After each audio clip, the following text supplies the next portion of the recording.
Hi there, welcome to my live stream. I'm just waiting for YouTube to come up here and to make sure everything's working, and we'll get started. All right, looks like the stream is good.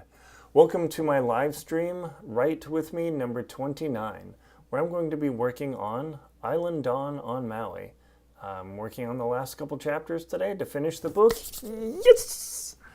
I love finishing a book, that's for sure.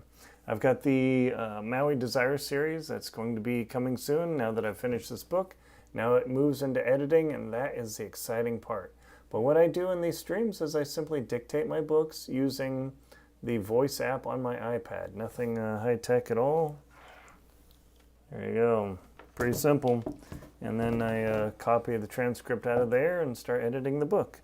So let's get started on Island Dawn on Maui.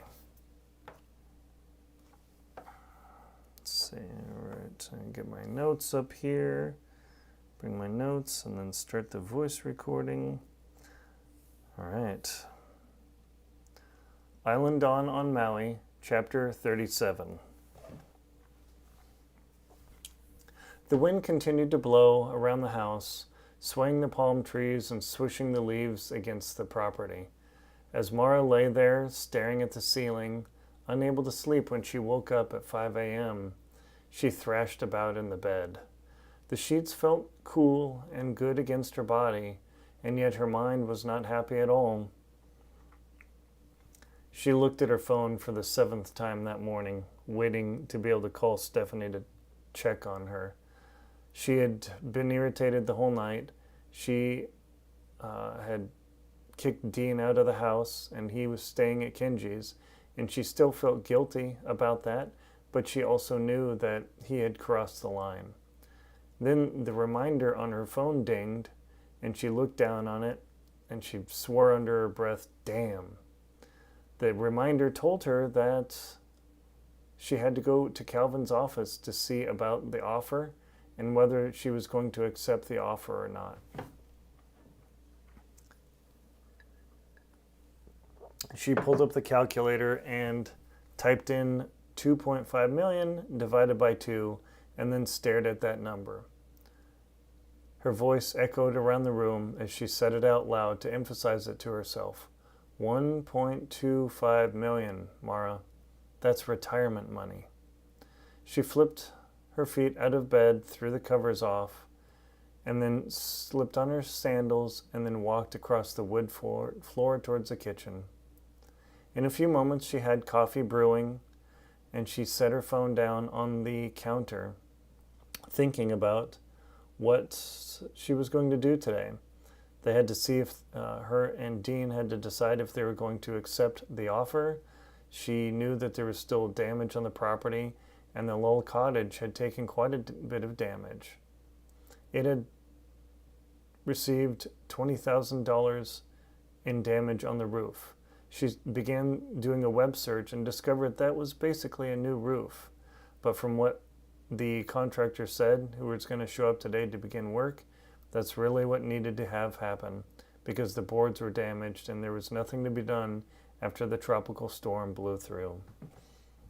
As Mara sat there on the granite countertop, wiping her hand on the cool surface, she calmed herself down and breathed and thought about Trevor as he lay passing away from her, and she thought about all the different things that had brought her to this place: an unexpected phone call, an uncle who loved her, a surprising guy out of nowhere who was admittedly attractive, but he was also infuriating because he simply thought things through and didn't consult her, even though she was supposed to be.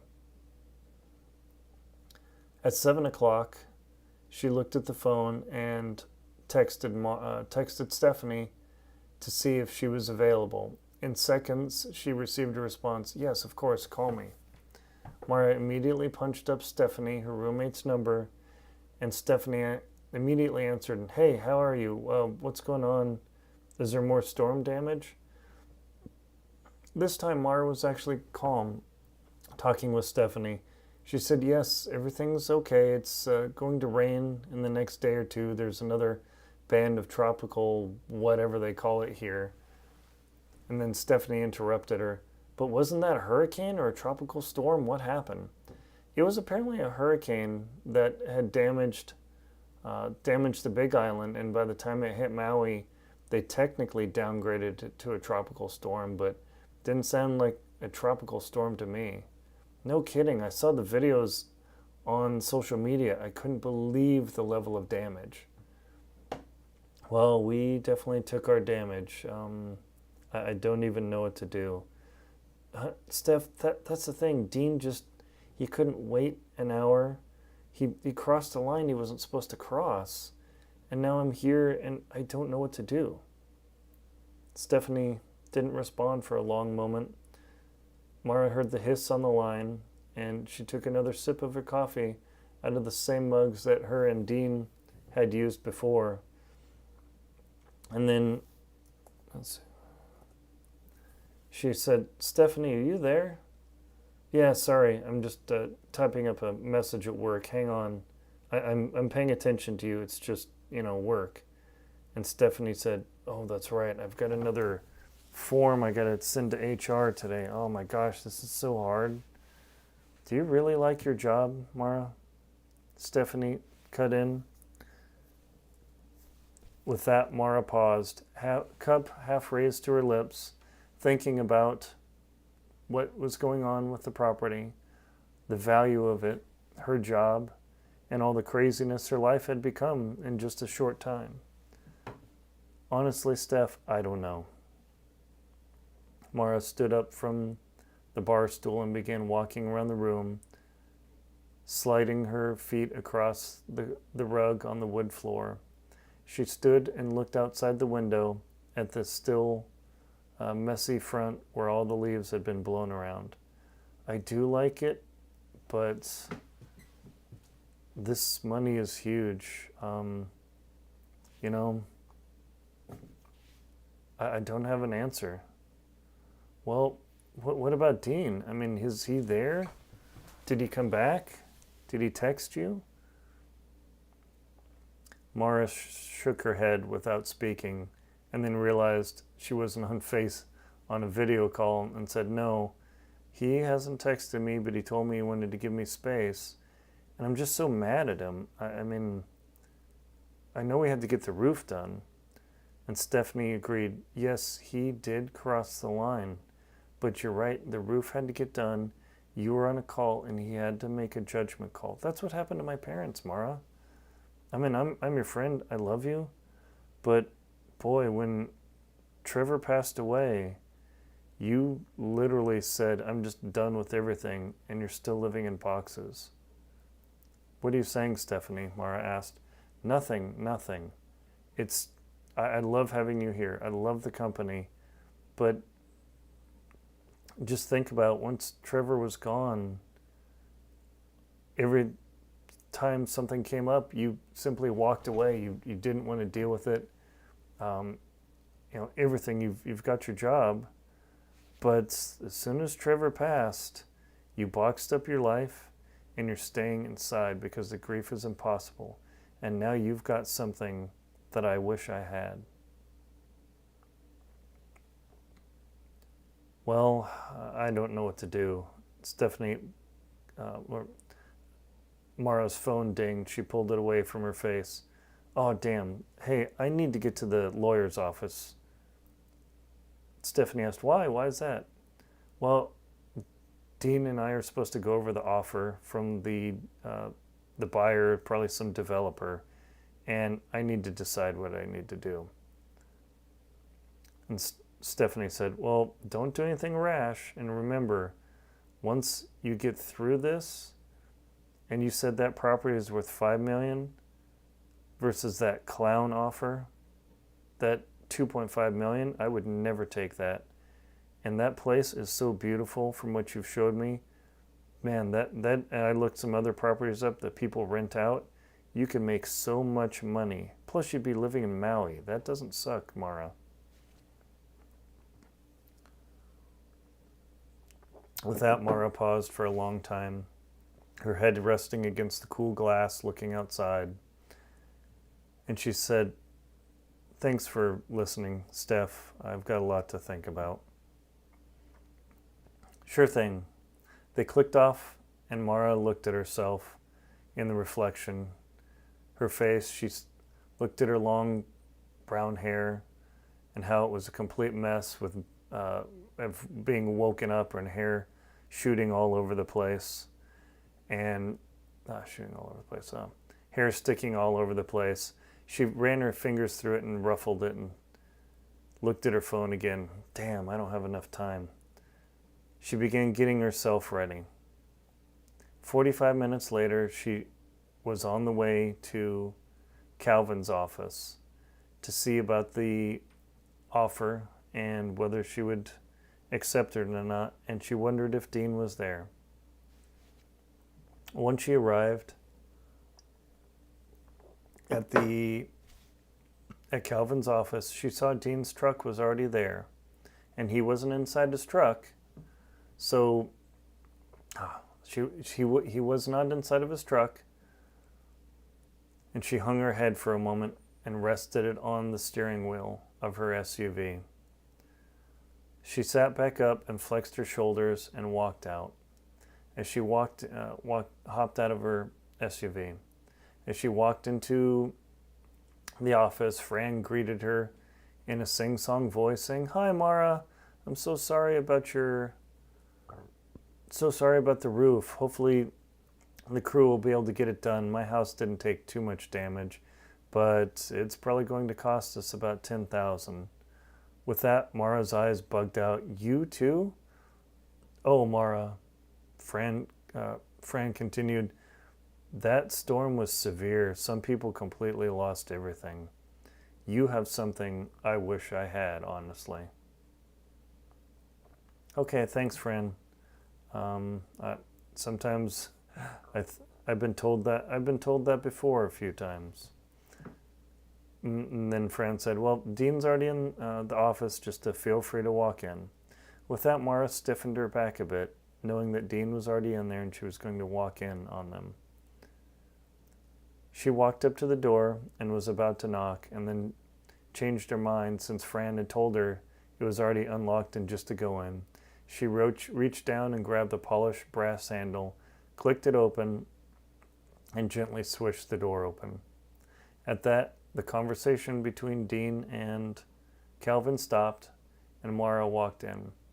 Both stood up, and Mara walked in. Dean pulled the chair out for her, and she sat down. She coolly smiled at Dean and then at Calvin and said, "Well, so what do we have?" Simply. Dean said, "Well, good morning. Hopefully you slept okay?" "Yes, I did. It was weird listening to the rain there by myself, but in any case," she looked back at Calvin. "So what do we have going?" Calvin said, "Well, the offer stands, and it's available through close of business today. And then I'm not sure what they're going to do, but they're kind of hot on saying, hey, put up or shut up," is basically what it is. It's not a lawyerly thing to say, but it's the reality. I've seen this before. Dean folded his hands across his lap on his khakis, his bright Hawaiian shirt contrasting his leather belt, and he looked at Mara with soft, gentle eyes, waiting to see what she said. She turned and faced Dean and said, "What do you think, Dean?" This caught the man by surprise, and he said, That's what I need you to decide, Mara. I mean, we're in this together, but without you, I am just as trapped, even if I am 51%. With that, Mara looked at Calvin and said, "And now I see why my uncle made me 49%. If it were up to me, I would have taken the 1.5 million and left and been done. And now I realize just what this place is worth. That 2.5 million is still way under what the property is really worth if we get it all going and fixed up, like those other plantation homes, isn't it?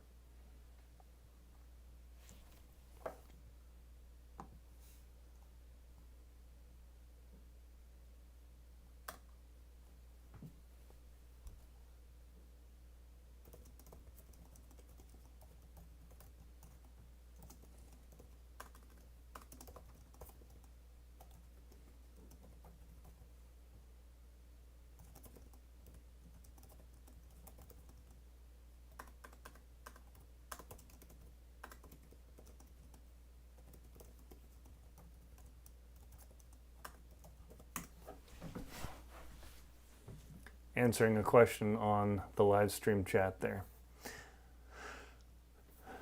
Let's see, where was I? Right, but if I left that $5 million on the table, I would regret it for the rest of my life. That offer, it's just, I can't do it, Calvin. With that, Calvin froze and Dean froze as they looked at her, and she realized what she said. No, Dean, not that I can't do this, and you and me and Calvin, I'm sorry to get you involved in our relationship, but I can't sell for that little. I don't even know if I want to sell. I was talking with my college roommate, who is now my roommate, and not to be too much TMI, but I'm living in boxes and I really like it here. I just don't know what to do, but I'm not losing that level of money just for a lowball offer. With that, a grin slowly spread across Dean's face, and he sat back, and then she looked at him directly and said, "Don't think just because I haven't taken this offer doesn't mean you're off the hook, Buster." With that, Dean continued smiling, knowing, looking, let's see. With that, Dean smiled. I continued to smile and sat back and looked at Calvin, and Calvin said, "Okay, if you don't want that offer, then I'll send a formal rejection. But know that after the hurricane, things are going to be messed up for a while. Are you okay with that? I mean, you could just walk away and be done, and Dean would have to agree." And Dean said coolly, "I would agree to what you want to do, Mara. I mean, I could use the money too, and it would be basically a rotten shame to lose $2.5 million, don't you think?" Mara flexed her lips and licked them and looked around and said, and simply said, "I'm not losing that level of money. I don't know what I want to do yet, but I need you to legally arrest Dean if he does this again." With that, Calvin laughed and said, "Well, I can't quite arrest him, but maybe we'll beat him with some wet spaghetti noodles or something." With that, the tension in the room broke, and Mara laughed and said, "Well, I don't know what to do other than there's no way I'm leaving that kind of money on the table. Is there anything else we need, Calvin?" He shook his head and said no. He wiped his hands across the dark wooden desk and clacked a couple keys on his keyboard, on his computer, and then he looked back and said, "I'll put the formal rejection of offer into the buyer's agent, and you guys can go on your merry way." With that, Mara stood up, and Dean stood up after her, and then Calvin stood up and shook both of their hands and said, "We'll see what comes in next. You never know, and they might change their tune. Best of luck to you two." They both turned and walked out of the office, and Dean clicked the door closed. They waved to Fran, and she said, "Okay, goodbye, you two. Good luck with the repairs, and keep me updated, okay?" Mara smiled and took one of the caramel candies out of the dish that Fran kept, and then they both walked out the door.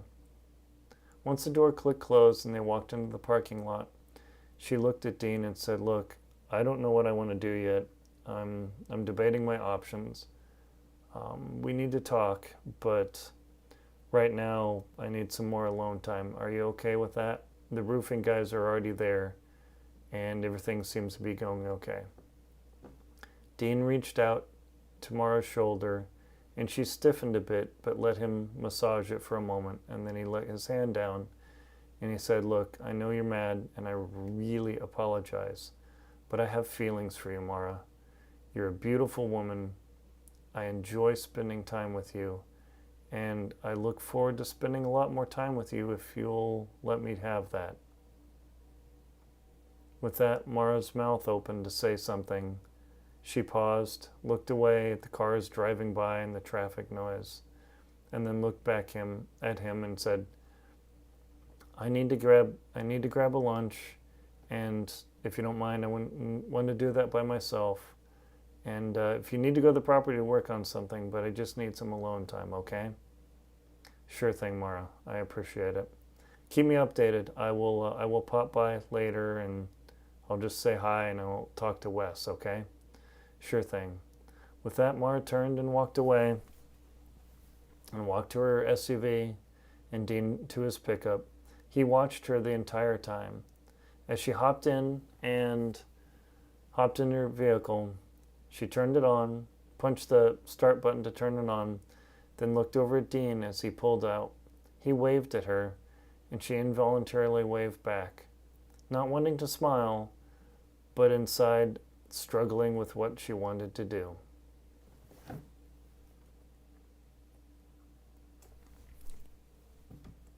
All right.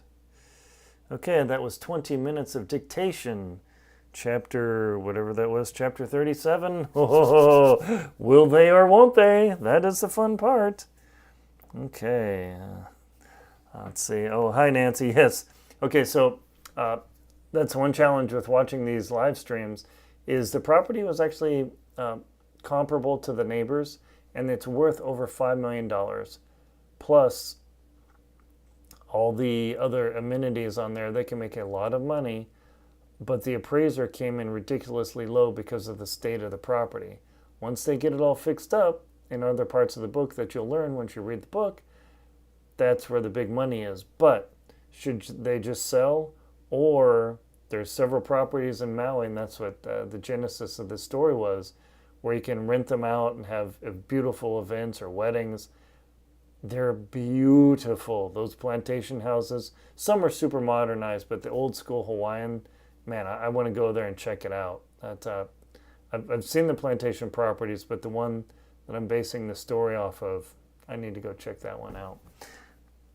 Okay, that was Island Dawn on Maui, chapter 37, and this was live stream number, whichever it is. Thank you very much for watching. Check out more books in the links below to aaronbelsing.com for my romances, and also please check out my thrillers at aaronrlinsdau.com. Links in the description. Thank you very much for attending my Write With Me live stream, and I will see you soon.